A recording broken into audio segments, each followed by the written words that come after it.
Telinganya yang bagus-bagus yang bukan milik kita. oleh Allah Subhanahu wa Meminta kepada Allah. Kata Rasulullah sallallahu alaihi wasallam, "Unduru dalam keadaan sendirian, antum sawangan sing ning isor."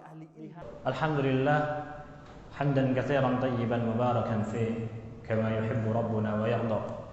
Asyhadu an la ilaha illallah wahdahu la syarika lah wa asyhadu anna nabiyyana wa habibana Muhammadan abduhu wa rasuluhu la nabiyya wa la rasula ba'da. Ikhwati fillah, azani Allah wa iyyakum. Kita lanjutkan pembahasan kita manajemen hati atau manajemen kolbu yang ditulis oleh Syekhul Islam Abdurrahman As-Sa'di, Nasiruddin As-Sa'di, yang bertema jalan mencapai kebahagiaan. Tentunya ini dari segi agama. Kenapa masih kita bahas tentang hati ini? Pernah ada penelitian ikhwati fillah, dan ini penelitiannya di Arab Saudi, yang di sana banyak onta. Kalau kita tahu, onta itu adalah hewan yang paling pencemburu, hewan yang paling peka, perasa. Hatinya bukan hewan yang bodoh amat dengan perasaan. Antum kok melihat onta lagi kawin sama betinanya, ngintip, dia akan cemburu, yang mana dengan kecemburuan itu dia akan ingat sampai bertahun-tahun. Pernah suatu saat pengunjung umroh di tempat peternakan unta. Tempat itu tempat peternakannya agak ditutup. Ternyata itu tempat kawin, ontanya kawin. Dilihat sama pengunjung. Onta jantannya ngelihat, dikejar itu penonton. Berhasil lari karena masih di dalam pekarangan peternakan, aman. Beberapa tahun berikutnya, kurang lebih 8 tahun atau 9 tahun berikutnya, si pengunjung umrah ini umrah lagi, dan dia datang lagi karena dia bawa jamaah buat datang ke lihat-lihat onta, khusus untuk orang-orang yang wilayah Asia Tenggara yang nggak pernah lihat onta, pengen lihat onta langsung di Arab. Suatu saat ketika lihat onta, tiba-tiba ada onta yang nyeruduk dia. Padahal ontanya sudah berubah dan sebagainya, udah gede dan sebagainya. Ternyata itu adalah onta yang kurang lebih 8 atau 9 tahun yang lalu pernah dia intip, pernah dia lihat ketika lagi kawin. Onta itu adalah hewan yang paling peka, yang paling pencemburu, paling memendam perasaan. Akhirnya diadakan penelitian. Onta ini anaknya diambil ketika baru lahir. Kemudian ketika sanak familinya di sekitar onta-onta ini disengaja disembelih. Sebenarnya nahr ya, onta itu bukan disembelih seperti kambing atau sapi, tapi dinahar. Makanya wanhar kalau di surat Al-Kautsar ya, wanhar itu maksudnya dinahar, ditusuk bagian lehernya. Onta karena lehernya panjang dan tebal, jadi nggak bisa digolok, nggak bisa geleh, harus ditusuk.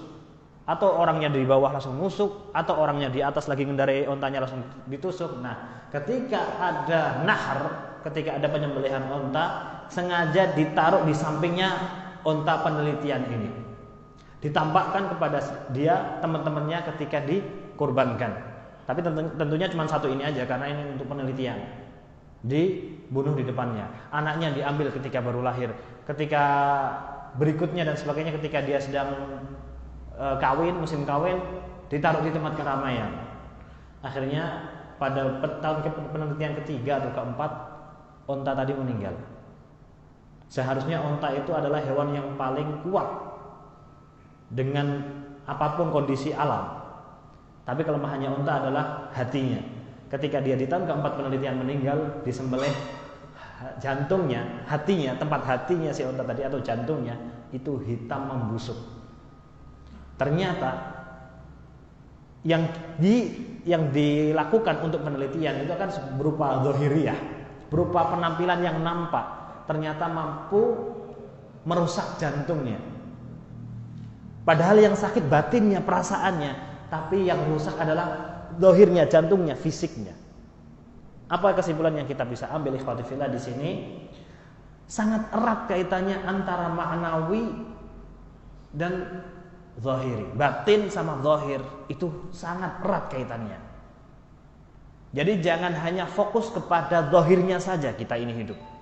Kita diparingi Gusti Allah Subhanahu wa taala dua jasad. Jasad fisik dan jasad hati. Yang mana dua-duanya ini harus kita kasih asupan. Asupan jasmani ya nasi, pecel, mie ayam dan sebagainya. Atau hal-hal yang bisa kita jadikan penunjang kesehatan kita, obat, vitamin dan sebagainya. Nah, rohani yang Allah Subhanahu wa taala titipkan juga harus kita awasi. Kenapa demikian? Karena dua-duanya saling berkaitan erat. Jasad ini tidak akan sehat kalau seandainya rohaninya nggak sehat. Meskipun dia secara obat dikasih obat, kasih vitamin, kasih gizinya sudah menunjang seharusnya dia adalah seorang pribadi yang sehat kuat, ternyata kok rohaninya dia adalah seorang pengecut atau orang yang lemah, fisiknya akan lemah. Mental dia akan lemah. Termasuk diantaranya penelitian onta tadi. Onta itu diciptakan, bahkan di surat Al-Ghasyiyah dijadikan perumpamaan. Ilal ibili kaifa khuliqat. Apakah manusia itu tidak melihat kepada onta diciptakan?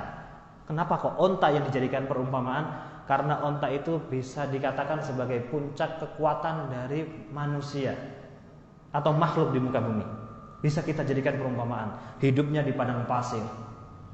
Bagaimana dia bisa melindungi penunggangnya dari badai.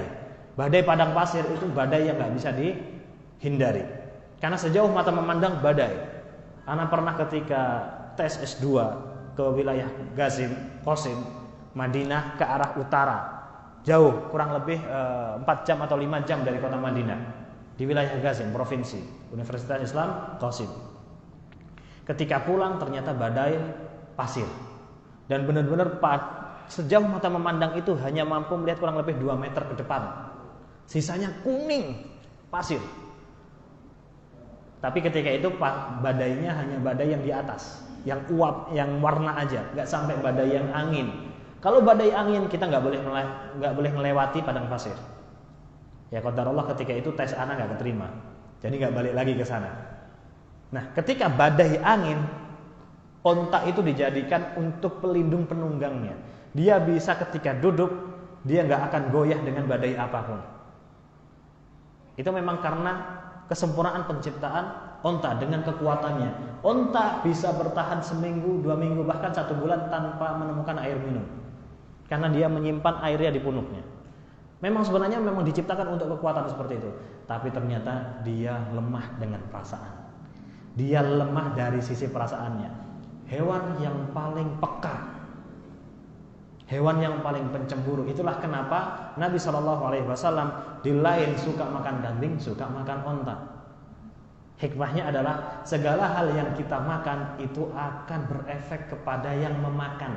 Kalau kita biasa makan onta, kita akan punya efek positif apa yang jadi sifat onta. Pemakan onta orangnya pencemburu rata-rata. Kalau antum lihat orang Arab, pencemburunya sampai pada tingkat antum nih para bapak-bapak nggak boleh menceritakan tentang ibu, anak perempuan, istri, saudari, itu nggak boleh, aib pak. Karena itu pribadi, urusan perempuan, urusan yang harus kita lindungi. Kenapa teman kita yang nggak punya urusan apa-apa dengan keluarga famili kita harus ikut campur urusan keluarga? Nanyakan saja, gimana kabar ibumu? Itu nggak boleh pak, aib untuk orang Arab. Bisa orang Arab yang di sana, bisa orang Arab yang di sini. Kalau antum punya teman famili yang Arab, keturunan Arab, jangan menanyakan famili perempuannya. Karena itu adalah hal yang sensitif dan cemburu.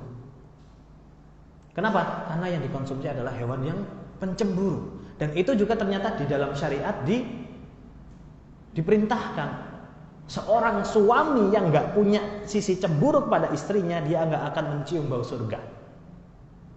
Seorang suami kok istrinya dekat sama teman-teman lakinya, dengan kawan-kawan lakinya, kata Allah Subhanahu wa taala dikatakan si suami itu dayus, enggak punya cemburu, dia enggak akan mencium bau surga. Sedangkan cemburu ini dalam Islam ikhwati fillah adalah suatu hal yang dijunjung tinggi. Cemburu kepada agama, cemburu kepada keluarga dan sebagainya. Berbeda dengan hewan-hewan yang diharamkan oleh Allah Subhanahu wa taala. Contohnya azakumullahu jami'an, hewan babi. Hewan babi itu pak digilir, saling tunggang, saling menunggangi. Jantan 1, jantan 2 saling menunggangi. Masih beda dengan ayam sama kambing. Ayam itu pak kalau jago sama betinanya lagi proses atau lagi PDKT, kok ada jago datang dikejar. Berbeda dengan babi, azakumullahu jami'an. Saling menunggangi, bahkan yang jantan dengan jantan itu adalah hal yang biasa. Dan pemakannya akan memiliki kecemburuan yang sama, yaitu adalah tipis kecemburuannya. Pacaran ke sana kemari, anaknya dibiarkan pacaran, istrinya dekat dengan suami orang lain dan sebagainya dibiarkan. Sekarang yang anak tanyakan adalah ketika orang tua punya anak perempuan yang dia jaga, dia rawat, kemudian kok ada laki-laki yang bukan suaminya PDKT sama dia, bapaknya meridhokan, bapaknya rela, nggak apa-apa, yang penting suka sama suka. Di mana sisi kecemburuan si bapak? Ini darah dagingnya, anak perempuan. Dia jaga kehormatannya, dia jaga kesuciannya, dia jaga agamanya. Ada laki-laki yang bukan siapa-siapanya PDKT. Kok dibiarkan jalan-jalan, dibiarkan berduaan. Di mana kecemburuan orang tuanya? Ini salah satu bentuk sisi positif dari cemburu. Dan hari ini di Indonesia, di pergaulan anak-anak, mungkin pergaulan orang tua juga, mulai dipertipis itu rasa cemburu. Dengan apa? Dengan diperolok, dengan diejek, seolah-olah cemburu atau jealous itu adalah perkara yang minus, perkara yang aib. Gak boleh kita laki-laki kok cemburuan. Sudah mulai ada aura-aura seperti itu. Kenapa demikian? Karena orang-orang yang tidak suka dengan cemburu pengen hubungan bebas. Kemana dia pengen deket sama cewek, di sana dia menclok. Kayak wedhus, Pak. Ono wedokan tempel pepet. Pengen kayak gitu. Padahal Islam menaruh tinggi kehormatan pribadi muslim dan muslimah masing-masingnya, salah satunya dengan mengikat rasa cemburu tadi. Tidak ada hubungan kecuali dengan sumpah, tidak ada hubungan halal kecuali dengan akad, disaksikan dua saksi yang jujur, disaksikan para wali akad pernikahan. Di luar itu nggak ada hubungan spesial apapun. Kok ada hubungan perasaan antar laki-laki sama perempuan tanpa ada akad hubungan apapun, yaitu yang disebut pacaran? Berarti hubungan anak muda-mudi tadi lebih murah daripada motor. Beli motor, Pak, ada akadnya. Jenengan bikin akun BCA, jenengan nabung 100.000, ada catatannya, Pak, ada akadnya. Kok jangan sampai, kok bisa-bisanya kita anak punya perempuan dibiarkan dekat sama anak cowok tanpa ada akad. Berarti anak perempuan itu lebih murah daripada tabungan kita di BCA 100.000. Harus ada akad. Insya Allah saya nikahi, cangkemnya sudah dicekel nggak? Lawang orang nikah aja setahun, 2 tahun, 5 tahun, 30 tahun bisa cerai. Lawang cuman pacaran setahun, 2 tahun. Saya janji, Pak, saya akan halalkan. Bapaknya aja percaya korwangan apa itu. Laki-laki yang jujur adalah laki-laki yang akan benar-benar mendekati perempuan tadi setelah menikah. Ini urusannya hati, Pak. Kebanggaan si laki-laki tadi meminta dari orang tuanya anak perempuan tadi, juga kebanggaan anak laki-laki tentang anak perempuannya yang dijaga kehormatannya. Ini urusan hati, Pak. Urusan kecemburuan, komitmen. Komitmen tadi tidak akan lurus tanpa ada urusan hati tadi. Tentunya dengan Allah Subhanahu wa taala, tapi penunjangnya di dunia ini adalah hati. Kembali kepada pembahasan utama. Kenapa kok kita masih harus memperhatikan hati kok baperan terus? Karena itu tadi, ikhwati fillah, keberlangsungan hidup kita ditunjang dengan hati kita atau jantung kita. Idza salahat salaha sairu amali. Apabila hati kita, jantung kita baik, maka akan baik semua perilaku sisanya yang lainnya. Termasuk di antara penunjang supaya kita memang terus bisa bahagia, ikhwati fillah, adalah menyebut-nyebut nikmat Allah Subhanahu wa taala. Maksudnya bukan disebut-sebut anak punya motor, anak punya motor, anak punya motor. Nmax enggak, Pak. Supra X juga disebut, Pak. Bukan seperti itu, tapi setiap kali ada ngobrol antar sesama disebut nikmatnya. Alhamdulillah ya, kita diparingi sehat sedanten. Alhamdulillah kita sedanten tasih pinaringan urip. Itu adalah nikmat yang sangat agung. Adalah ketika kita dilahirkan oleh Allah Subhanahu wa taala dalam keadaan Islam, tanpa pernah kita meminta kepada Allah, ya Allah paringono kula Islam. Kita enggak pernah minta sama Allah. Kalau kita lihat teman-teman saudara-saudara kita mu'alaf, mereka yang di Jakarta, Jawa Tengah, Jawa Timur, atau Bali yang sulit. Kebanyakan kisah yang paling berat itu di Bali. Ketika mu'alaf mau masuk Islam, bagaimana usaha mereka menghadapi keluarganya, menghadapi teman-temannya, menghadapi keluarganya, spiritualnya, gurunya. Banyak proses yang ditempuh supaya dia bisa menjadi mu'alaf. Dan kita ikhwati fillah lahir dalam keadaan Islam. Itu adalah nikmat yang gak pernah kita sebutkan. Yang menyebutkan nikmat Islam itu hanya khotib ketika di hari Jumat. Kita syukur nikmat dan iman. Yang menyebutkan udah khotib aja. Sedangkan kita, apakah pernah di tongkrongan kita mengatakan alhamdulillah ya kita Islam? Pernah gak? Atau justru malah jangan ngomong gitu, seolah-olah kamu nggak menghargai agama lain. Kok kamu bersyukur dengan agamamu seolah-olah agama yang lain nggak bisa disyukuri? Bukan seperti itu, Pak. Itu kan keyakinan kita sebagai Islam, sebagai seorang Muslim, keyakinan kita, akidah kita, walak kita, loyalitas kita. Maka kita cintai. Ketika agama lain, dia berpendapat agama lain itu benar, ya dia loyal dengan agama mereka. Kita nggak dituntut untuk loyal dengan agama dia. Kita dituntut loyal untuk agama kita, dan kita harus berbangga. Alhamdulillah saat ini, hari ini saya dalam keadaan Islam. Ketika saya dapat musibah, Allah akan memberikan ganjaran di setiap musibah yang akan kita lewati. Bahkan sampai duri yang menusuk kaki kita, Allah akan berikan ganjarannya. Setiap ghamam, setiap perasaan gelisah, setiap perasaan sedih yang menimpa seorang muslim, kata Allah Subhanahu wa taala, akan diberikan ampunan dan dia akan berikan ganjaran. Sampai meskipun itu adalah duri yang menusuk kakinya. Alhamdulillah, anak adalah seorang muslim yang Allah akan berikan pahala. Ketika dapat nikmat, alhamdulillah yang Allah memberikan nikmat itu. Kemudian nanti apabila nikmat itu saya berikan kepada tempat yang sesuai, Allah akan berikan ganjaran yang lebih lagi. Kita punya nikmat, kita punya rizki, kita dapat harta, senang dapat harta, senang dapat rizki, kita berikan kepada orang tua, dapat pahala lebih lagi. Alhamdulillah, kita syukuri. Dan itu semuanya adalah garisnya harus Islam, karena itu adalah ajaran yang diterima di dalam ajaran Islam. Bukan berarti kemudian seolah-olah jangan merasa benar sendiri. Ente orang Islam menganggap Islam benar sendiri. Kalau kita nggak menganggap Islam itu paling benar, lapo kudu Islam. Dan ikhwati fillah, agama itu tuntutannya banyak. Suruh infak, suruh zakat, suruh poso, abot Pak, disuruh nikah. Nikah itu urusannya nggak ringan Pak. Bawa istri, anak orang, ngidupi, ngopeni dan sebagainya, itu nggak ringan. Jadi tuntutan agama itu tinggi, sehingga kita tidak akan bisa mengikat agama tadi yang sulit tanpa kita ada loyalitas, tanpa kita ada merasa bahwa itu adalah yang benar. Kalau seandainya agama kita nggak boleh merasa benar, yang agama yang kita anut adalah agama yang benar, kita nggak akan bisa mengamalkan agama yang kita lakukan. Ngapain kita harus sholat 5 waktu kalau ujung-ujungnya kita merasa agama kita nggak benar? Itu bentuk adalah salah satu loyalitas, dan itu bentuknya di hati. Ikhwatifillah, sebutkan terus nikmat Islam tadi. Alhamdulillah kita saat ini Islam.